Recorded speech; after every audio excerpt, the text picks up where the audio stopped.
Welcome to Nach Simanim. I'm Jacob Thomas, and today we will be learning Shmuel Bet, perek Chet. This perek has a lot of different wars that David fought. It begins with David defeating the Plishtim, taking all the soldiers, putting them in a long line, and using a measure of the rope to kill 2/3 of them, sparing the other third, who then brings tributes to David. Now David then goes to Hadad Ezer of Zova, and defeats them,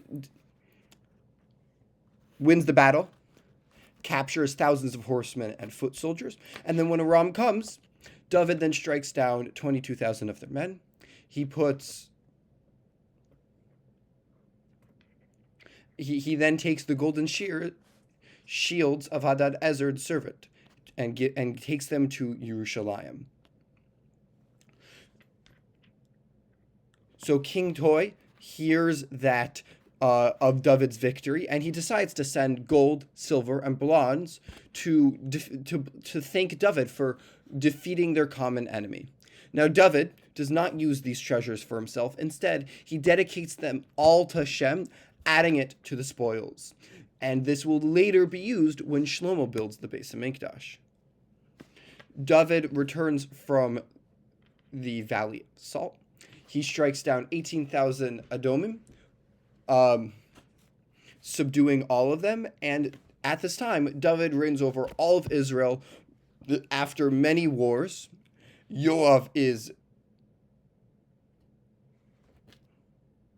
And we have a description of all the different leaders in the army. Yoav is in charge of army. Yehoshaphat is the scribe. Tzadok and Achimelech are the priests. Syria is the secretary. And Benaiah is head of the guards. As a recap, we have the expansion of David, increasing his border in all directions. The Plishtim in the east, Moab in the north, and Zova and Damascus in the south. We have this spiritual focus in which David dedicates all of the vast wealth and gold that he gets to serving God. And we have the justice of David establishing a government, and we have the loyalty of all the faithful soldiers and people who serve David. We're in perek Chet, so just like Zichur, we use Achala. So here's with the simon. David's enemies get trapped under a huge chala. This reminds us how David, during this perek, fought many wars. We have Moab, we have Plishtim, and he defeats them again and again, getting lots of weapons and spoils that he then dedicates to God for, I guess, the Lechem Panim on Shabbos, instead of himself. So David's enemies get trapped under a huge chala. We're going to now do a 4 perek back chazar, starting with perek Daled.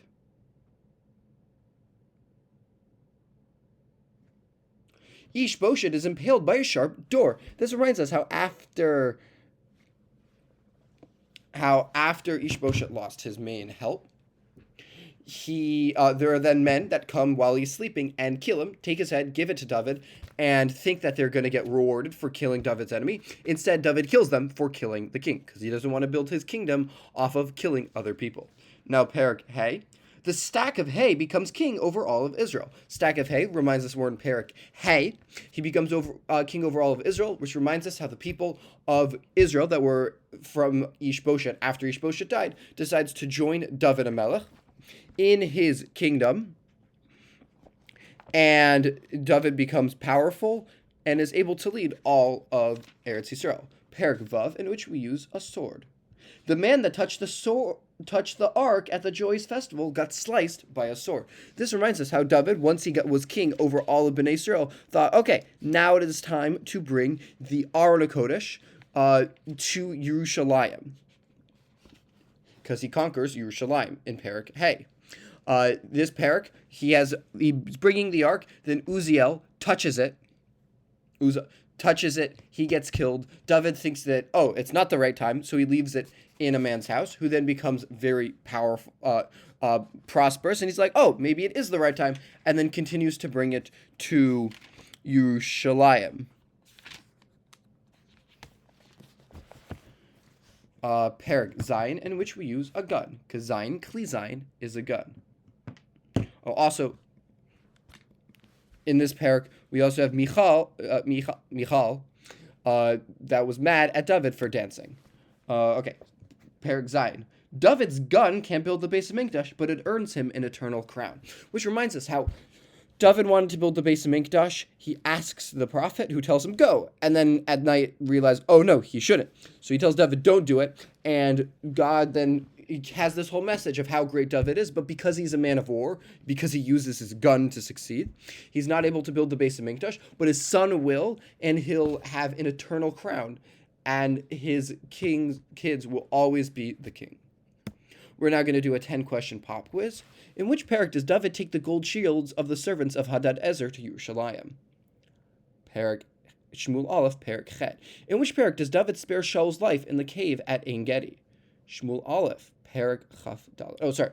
Before it was perek Bet. Shmuel Bet, perek Chet. In which perek does Hashem promise David an eternal dynasty and that his son will build the temple? Shmuel Bet, perek Zayin. In which perek does Uzzah die after touching the Aron HaKodesh to study it? Shmuel Bet, perek Vav. In which perek is Avner assassinated by Yoav at the gate of Hebron?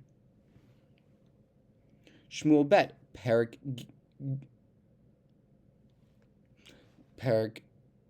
Gimel. In which perek does David measure the Moabites with a line to determine who will be killed and who will be spared? Shmuel Bet, perek Chet. In which perek does Michal despise the fact that David was dancing before the Aron? Shmuel Bet, perek Zayin. In which perek is Ishbosheth murdered in his bed by his own army captains? Shmuel Bet, perek Dalet. In which perek does David compose a lament, a kina, for Shaul and Yonatan? Shmuel Bet, perek Aleph. In which perek do we have the man who killed 1,000 Plishtim with a donkey's jawbone? Shimshon in Shoftim, perek Tet Vav. That is it for today. May we be zocheh to finish all of Nach, one perek at a time, and remember it, day after day. Have a wonderful day.